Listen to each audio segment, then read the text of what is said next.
السلام علیکم ورحمۃ اللہ. وعلیکم السلام ورحمۃ اللہ. قرآن فار لائف چوتھی ایپیسوڈ کے ساتھ آج دوبارہ ہم آگے پڑھنے کے لیے یہاں بیٹھے ہیں. الحمدللہ کیسا تجربہ جا رہا ہے؟ بہت اچھے کمنٹس ہیں, بہت اچھا پسند کیا جا رہا ہے الحمدللہ. اچھا, اتنے سارے کمنٹس ہیں کہ ہم ان کو انکلوڈ نہیں کر پا رہے. بہت سارے سوال بھی ایسے ہیں جن کو ہم نہیں لے پا رہے, لیکن ہم کہیں نہ کہیں آگے جا کے اپنی گفتگو میں ان کے جوابات ضرور لیں گے. اور ہم یہاں پر کمنٹ کرنے کی تو کوشش کرتے ہیں, ریپلائی کرنے کی کوشش کرتے ہیں. بالکل, ہماری پوری کوشش ہوگی کہ ہم ہر کمنٹ پڑھیں اور ہر کمنٹ پہ ریپلائی کریں.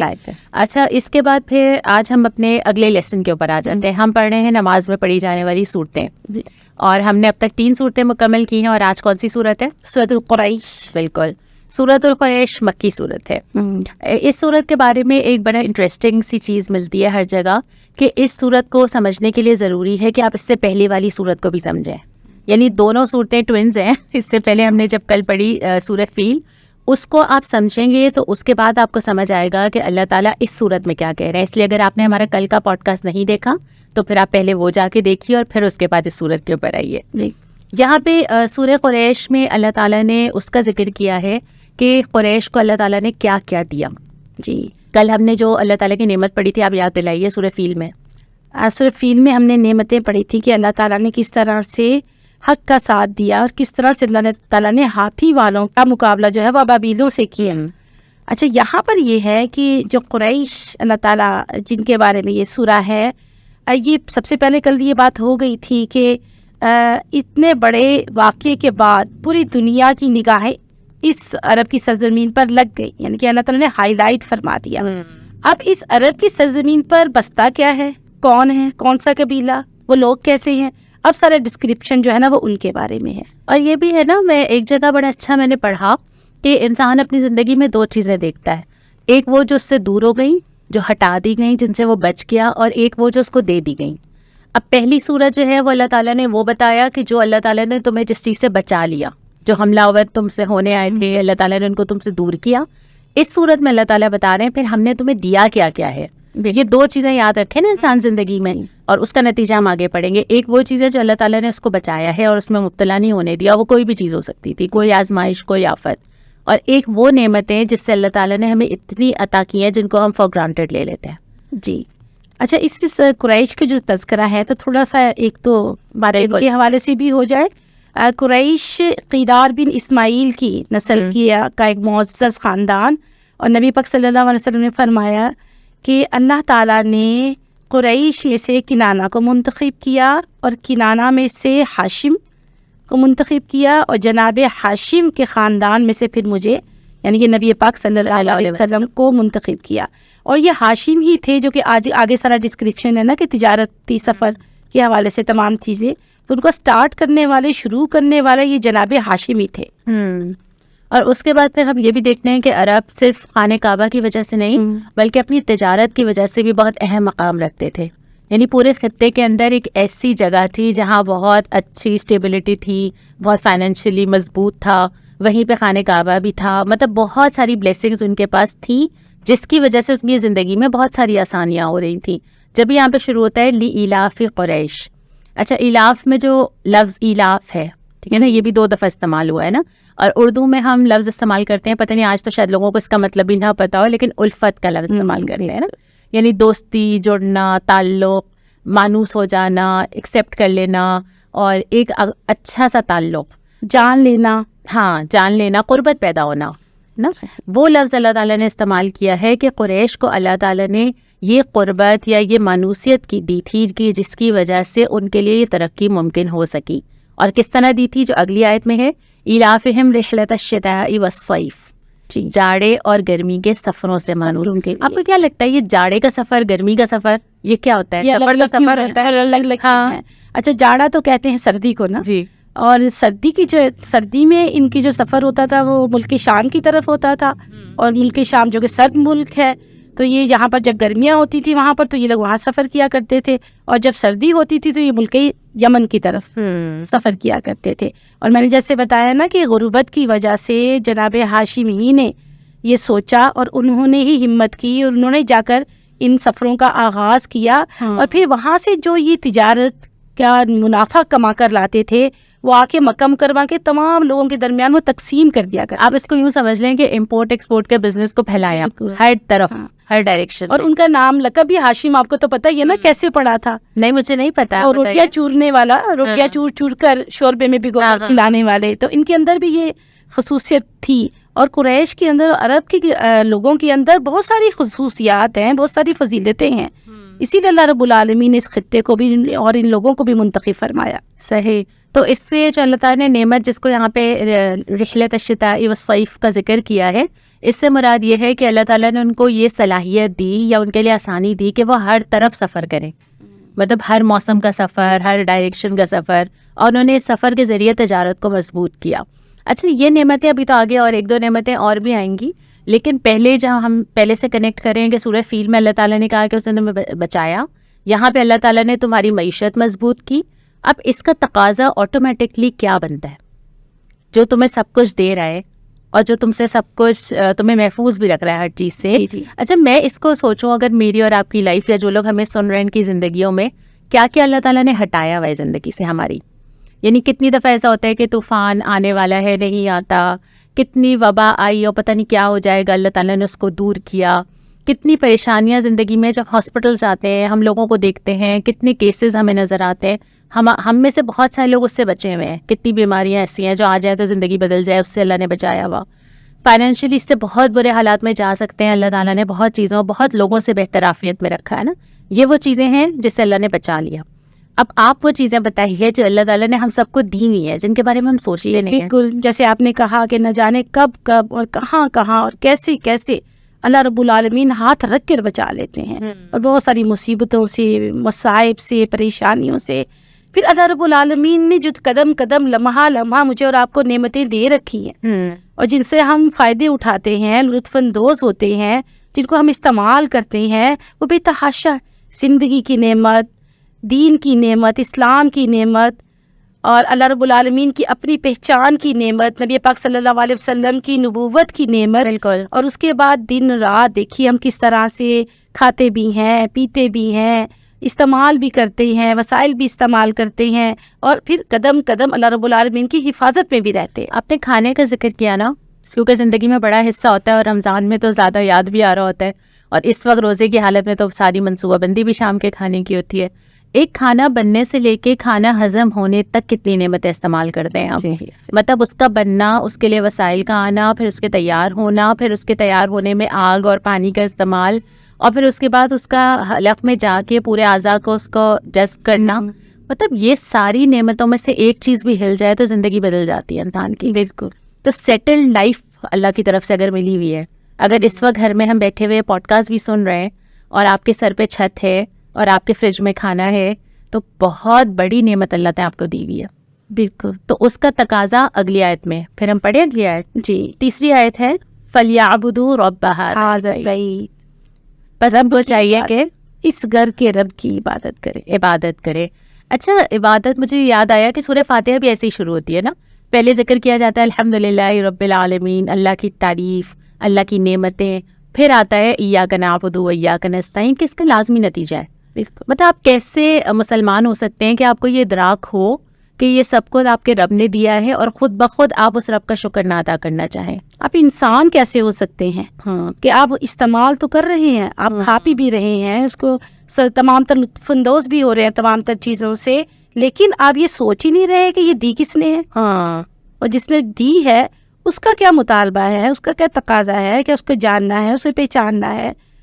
اس سے زیادہ تقاضا تو ہم اپنے گھر میں, یا تو ہمارے اگر کوئی ہماری ہیلپ کرنے آ رہا ہے, یا ہمارے اپنے بچے جن کے لیے ہم خیال کرتے ہیں نا, جن پہ ہم اپنے حساب سے تھوڑا اچھا رویہ رکھتے ہیں, پرووائڈ کرتے ہیں, اس سے زیادہ تقاضے تو ہم کر لیتے ہیں. یعنی ہماری مانی جائے, ہمارے آگے کچھ نہ کہا جائے, جو میں کہہ دوں بس وہ سن لیا جائے.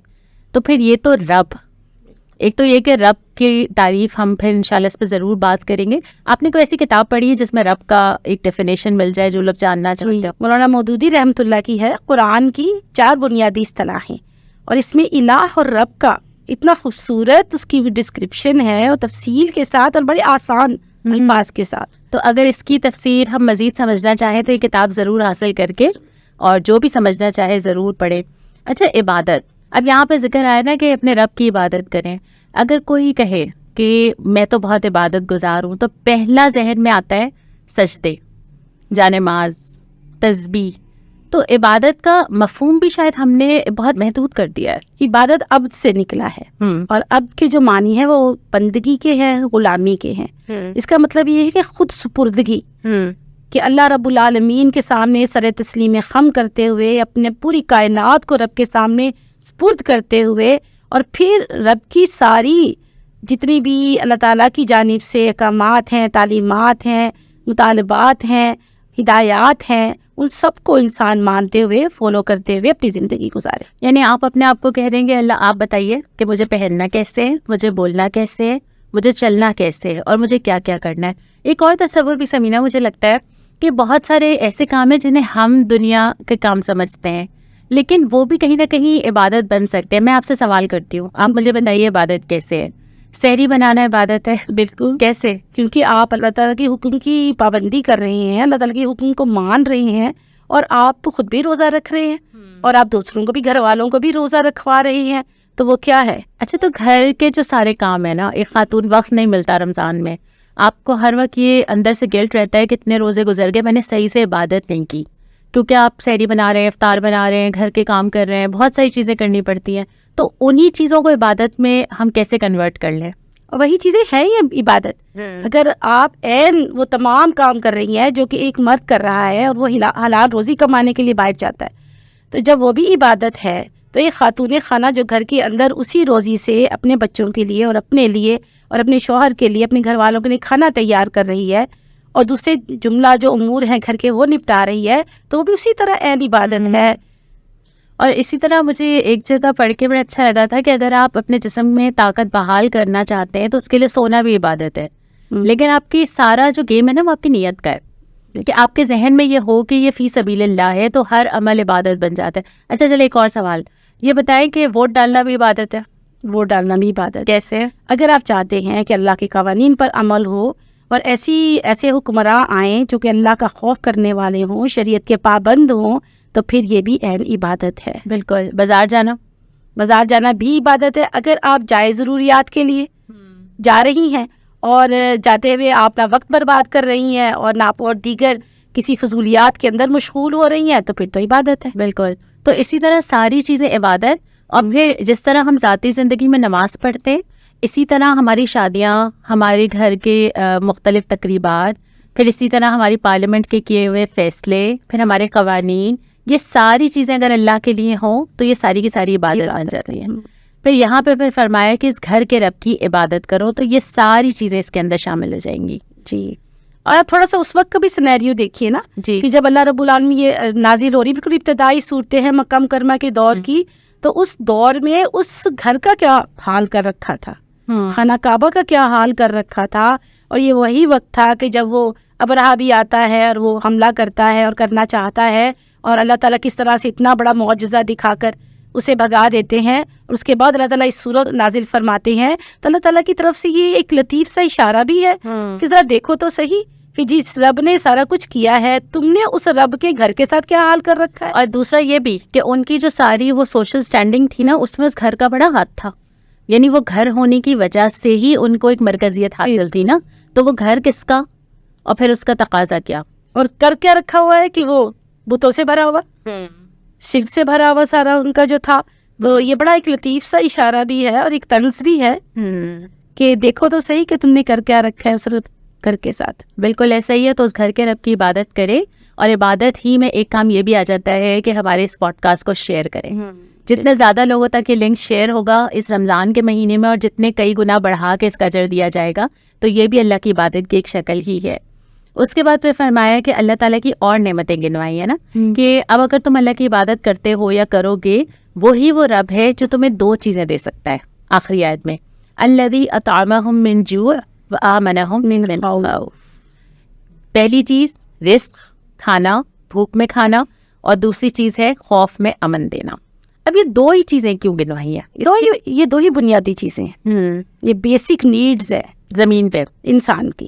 اللہ تعالیٰ اس کو پرووائڈ کرنے کے لیے اللہ تعالیٰ نے ہر فرد کو، ہر بندے کو اس بیسک نیڈ کو پرووائڈ کیا ہے. میں یہ سوچ رہی تھی کہ دیکھیں 2 چیزوں کا ذکر ہے نا، آپ نے جیسے کہا کہ 2 بیسک نیڈس ہیں کسی جگہ پہ لوگوں کے بسنے کے لیے. ایک تو وہاں پہ امن ہو تاکہ وہ وہاں ترقی کر سکیں، وہاں پہ جیسے ہم اگر اپنے اس میں دیکھیں تو ایک پرامن جگہ ہو جہاں لوگ رو کر سکیں، انویسٹمنٹ کر سکیں، کاروبار کر سکیں اور بہت ساری چیزیں. اور دوسری چیز ہے کہ ان کے پاس اتنا رزق ہو کہ وہ اپنی ضروریات پوری کر سکے نا. اس کو ہمیں کہتے ہیں کہ ایک اچھا فلاحی جو ہے وہ ریاست یا فلاحی مملکت ہے. اس کو اللہ تعالیٰ نے عبادت سے کیسے جوڑا؟ پہلے عبادت کا ذکر آیا اور پھر یہ 2 نعمتوں کا ذکر آیا. کیا سمجھ آتا ہے؟ سکون سے اپنی کر سکیں، سکون سے زندگیاں گزار سکیں، اور پھر کم از کم اتنا ان کے پاس ہو کہ وہ اپنی ضروریات کو پورا کر سکے، اپنا کھانا پینا پورا کر سکے اور اپنی دیگر نیڈس کو پورا کر سکیں. یہ عبادت کیسے ہے؟ یہ عبادت تو بات ہو گئی اس پر، بالکل اس پر تو مجھے لگتا ہے سمینا ایک اور پوائنٹ لگ رہا ہے مجھے یہاں پہ.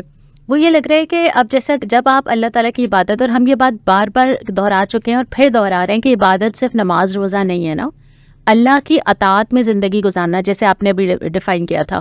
اللہ کی اطاعت میں اگر آپ کی پوری زندگی، آپ کی معاشرت، آپ کی معیشت، آپ کی حکومت سب اللہ کی اطاعت پہ گزر رہی ہوگی اور اللہ کی مرضی کے مطابق، تو یہ 2 رزلٹس ہیں جو اللہ تعالیٰ دیتا ہے. ایک اللہ اس زمین پہ برکت دیتا ہے کہ وہاں پہ لوگ فاقے میں مبتلا نہیں ہوتے. رزق جو اللہ تعالیٰ نے وعدہ کیا نا، اگر یہ قرآن کو قائم کرتے تو آسمان سے بھی رزق آتا اور زمین سے بھی نکلتا ہے. قرآن کی آیت ہے. رزق کی فراوانی اور زمین میں امن کا ہونا، یہ دونوں چیزیں جو ہے نا اللہ کی عبادت کا نتیجہ ہیں. اور جس زمین پہ دونوں چیزیں نہ ہو، اور مجھے لگتا ہے ہم اس سے ریلیٹ کر سکتے ہیں نا، یعنی ہر آدمی رزق کے لیے پریشان ہے. ایک فائنینشیل کرائسس ایک پوری مملکت کے اوپر ہے، اور انفرادی حیثیت سے مہنگائی اور دوسری چیزیں، اور پھر ایک خوف، کب لٹ جائیں، کب چھین لیے جائیں، کب کیا ہو جائے، جانے کب کیا زندگی میں آنے والا ہے. یہ 2 جو ہے نا، اس کو اللہ تعالیٰ کی ایک عذاب کی بھی چھوٹی سی شکلیں ہیں یہ، جب بندے اللہ تعالیٰ سے دور ہو جاتے ہیں. بالکل. اور یہ نہ صرف دنیا کے اندر ہے اس رزق اور امن کا وعدہ، بلکہ پھر آخرت کے اندر بھی اسی رزق اور امن کا وعدہ ہے. اگر اس رب کے گھر کے رب کی عبادت کرتے ہوئے اس دنیا سے جائیں گے تو اللہ تعالیٰ وہاں پر بھی یہ نعمتیں دے گا. ایک تو سورہ رحمان میں پورا رزق کا نقشہ کھینچا ہے، اور بار بار آتا ہے نا قیامت کے دن ولا خوف علیہم ولا هم یحزنون. یہ اللہ کی نعمت ہوگی کہ قیامت یا جب جنت میں جائیں گے کوئی خوف اور غم نہیں ہوگا. تو دنیا میں جو خوف اور غم ہے اس کا بہت تعلق ہے کہ آپ کا اور اللہ کا تعلق کیا ہے. زمین پہ اللہ تعالیٰ کی عبادت کیسے کی جا رہی ہے؟ اگر زمین پہ آپ اللہ کا حق ادا نہیں کرتے اور پھر آپ دعائیں مانگتے ہیں کہ اللہ مجھے امن دے، رزق میں برکت دے، روزگار دے، مہنگائی، بہت ساری دعائیں، ہم قرضوں میں مبتلا ہوتے ہیں، تو وہ کہیں نہ کہیں جڑی ہوئی ہیں چیزیں آپس میں. بالکل نا، یہاں پہ بھی گفتگو کو وہیں ڈائیورٹ کیا اللہ تعالیٰ نے. جی. اچھا، ایک بات ہم نے شاید شروع میں نہیں کی کہ ایک یہ بات بھی ہے نا کہ اس پہ بھی رائے ہے کہ دونوں صورتیں ایک ہیں یا الگ الگ ہیں. جی، یہ شروع میں بات آ گئی کہ تسلسل ہے، کنٹینیوٹی ہے. اور جس سے پہلے حضرت عثمان غنی رضی اللہ تعالیٰ عنہ سے پہلے جو تمام تھے، جو بھی ریٹرن مٹیریل تھا، تو اس میں تو ان دونوں صورتوں کو اکٹھا ہی لکھا جاتا تھا. اور پھر حضرت عثمان رضی اللہ نے جو اس کے اوپر کام کیا تو اس کے بعد دونوں صورتوں کے درمیان بسم اللہ لکھا جانے لگا. اور صحابہ کا معمول تھا کہ وہ عموماً ان دونوں صورتوں کو اگر ایک رکعت میں بھی پڑھ رہے ہیں تو دونوں صورتیں پڑھتے تھے. یعنی ایک مضمون یہ اکٹھا ہی تصور کیا جاتا تھا کہ 2 صورتیں مل کر ایک چیپٹر کمپلیٹ کرتی ہیں. تو بس آج جو ہم نے اس کا خلاصہ نکالا اس پورے مطالعے کا، وہ یہ ہے کہ اگر چاہتے ہیں کہ زندگی میں امن آئے، اگر چاہتے ہیں کہ زندگی میں سکون آئے، اگر یہ چاہتے ہیں کہ زندگی میں رزق کی فراوانی اور برکت ہو، اگر چاہتے ہیں کہ اللہ تعالیٰ کسی مشکل اور آزمائش میں مبتلا نہ کرے، اگر چاہتے ہیں کہ سیٹل لائف سیٹلڈ ہی رہے اور بہتر ہو جائے، تو اس کا ایک ہی حل ہے، اور وہ یہ کہ زمین میں، اپنی زندگی میں، اپنے معاشرے میں، اپنے ملک میں، ہر چیز میں اللہ کی عبادت کو یقینی بنائیں. اپنے رب کو نہ بھولو. رب جو پالنے والا، جو ہر چیز پرووائڈ کرنے والا رب ہے، اس کو اگر بھولو گے تو کیسی زندگی گزارو گے؟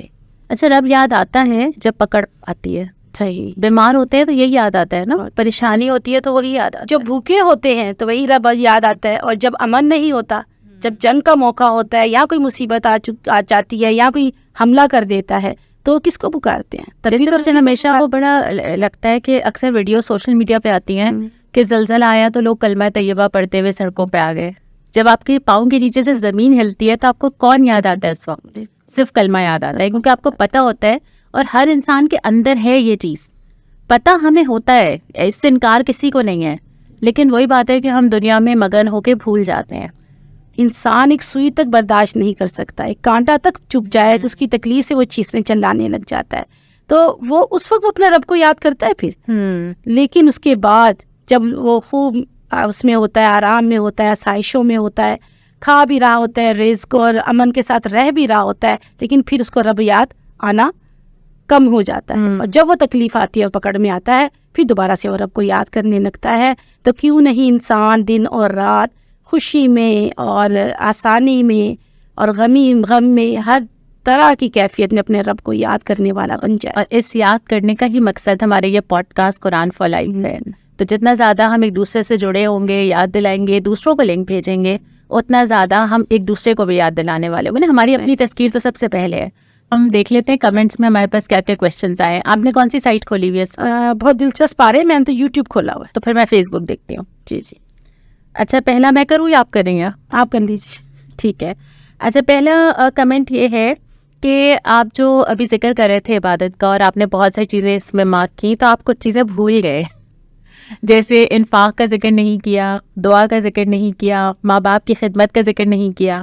تو کیا کہیں گے آپ؟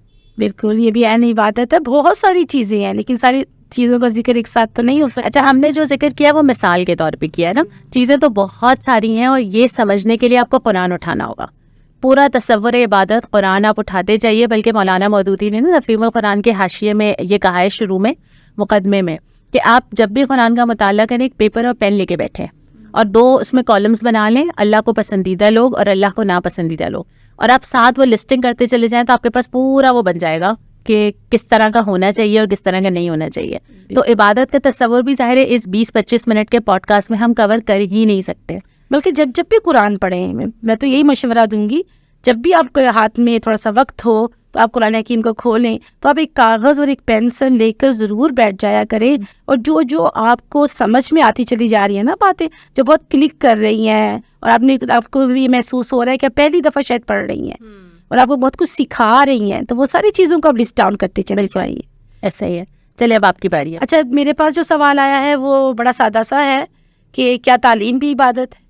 تو اس سے میرے خیال میں وہی آپ کو والا جواب ہے کہ اسی تعلیم بھی عبادت ہے، شادی کرنا بھی عبادت ہے، اور دیگر چیزیں بھی، بچوں کو پالنا بھی عبادت ہے. تو تعلیم کے حوالے سے تو نبی پاک صلی اللہ علیہ وسلم کی بہت ساری احادیث ہیں جو کہ موجود ہیں. اور تعلیم حاصل کریں، لیکن تعلیم حاصل کر کے آپ کا ارادہ کیا ہے کرنے کا، اور آپ اس تعلیم پر عمل کیسے کرنا ہے، اس کو اپلائی کیسے کرنا ہے، اس پر آپ کی نیت کاؤنٹ ہوگی کہ آپ نے دنیا کے لیے کرنا ہے یا آپ نے سوسائٹی کو ایک اچھا مسلمان دینا ہے اور مفید ثابت ہونا ہے سوسائٹی کے لیے. مطلب آپ کا ایک ایجوکیٹڈ مسلم دین کی ضرورت ہے، لیکن ایجوکیٹڈ ہو اور مسلم نہ ہو، مسلم ہو تو پھر سوسائٹی کے لیے کسی کام کا نہ ہو. تو ساری چیز نا عبادت کے تصور میں نا کاؤنٹ کرتی ہے نیت. ہر عمل آپ اس کی نیت درست کریں اور پھر وہ عبادت ہو جاتا ہے. اور ہر عبادت کی بھی اگر نیت ٹھیک نہیں ہوتی تو وہ عبادت نہیں رہتی. جی بالکل. اسی طرح ایک اور چیز عبادت سے ریلیٹڈ ہی ہے، اور وہ یہ ہے کہ بہت ساری نئی چیزیں دین میں ایڈ ہو گئی ہیں نا، اور سارے یہی کہتے ہیں کہ یہ عبادت ہے. مطلب بہت ساری چیزیں منائی جانے لگی ہیں، بہت بڑی سیلیبریشنز ہو رہی ہیں اور وہ عبادت کے نام پہ ہو رہی ہیں. تو ہم کیسے جانیں کہ کون سی چیز عبادت ہے اور کون سی نہیں ہے؟ سمیرہ، مجھے لگتا ہے یہ بیسیکلی عبادت اور بدعت کا فرق ہے. بالکل. سوال اس طرح بنتا ہے کہ آپ جو ہے وہ، اب سب سے آسان چیز یہ کہ جو چیز دین کا حصہ نبی کریم صلی اللہ علیہ وسلم اور صحابہ کے زمانے میں نہیں رہی اور نئی چیز ہے تو وہ بدعت میں کاؤنٹ ہوتی ہے، جس کے پاس کوئی دلیل نہیں ہے، آپ صلی اللہ علیہ وسلم نے نہ کیا نہ کرنے کو کہا اور بعد میں ایجاد کر لی گئی. اس سے زیادہ ڈیفینیشن ممکن نہیں ہے. اس ڈیفینیشن پہ جو چیز پوری اتر رہی ہے آپ اس کو دیکھتے چلے جائیں. بالکل سمپل سی بات ہے. دین کے نام پہ کوئی بھی اضافہ نہیں کیا جا سکتا اور کوئی الجھن نہیں رہتی. اگر اتنی سی بات اچھی طرح سے سمجھ جائیں تو مجھے لگتا ہے کوئی بہم نہیں رہتا. بالکل. اور بیسک چیزیں اتنی باقی عمل کرنے والی، وہ تو بہت بات کی چیزیں، ابھی تو ہماری بیسک چیزیں بھی متاثر چیزیں عمل نہیں کر رہے ہیں. بلکہ جو نیکسٹ ہماری سورہ ہے وہ بھی ہماری بہت بیسک چیزوں کے اوپر ہے، اور وہ بھی خواتین کے حوالے سے اور یوتھ کے حوالے سے بڑی امپورٹنٹ سورہ ہے. جی. اچھا، میرے پاس جو سوال ہے وہ بھی اس طرح سے، دوسرا ایک سمپل سا سوال ہے کہ آپ نے ایک کتاب بتائی ہے اور اس کا جو رائٹر کا نام ہے وہ پھر سے بتا دیجئے. تو کتاب ہم نے جو بتائی تھی وہ تھی قرآن کی 4 بنیادی اصطلاحیں، اور رائٹر کا نام تھا ابوالعالی مودودی رحمۃ اللہ. اور یہ وہی رائٹر ہیں مولانا سید ابوالعالی مودودی جن کی تفہیم کا بھی میں نے ابھی ذکر کیا، تفہیم القرآن. بہت آسان، بہت سمپل. یعنی ان کی جتنی کتابیں بھی پڑھتے ہیں آپ کے لیے قرآن سمجھنا بہت آسان ہو جاتا ہے. اور جتنا ہم سمینا ابھی یہ ساری ایپیسوڈز کر رہے ہیں قرآن فار لائف کی، آخر میں مجھے ضرور لگتا ہے کہ ہم اس بات پہ فوکس کریں کہ ہماری زیادہ لا علمی کی وجہ یہ ہے کہ ہم قرآن کو اس طرح اپنی ڈے ٹو ڈے لائف سے ریلیٹ ہی نہیں کرتے.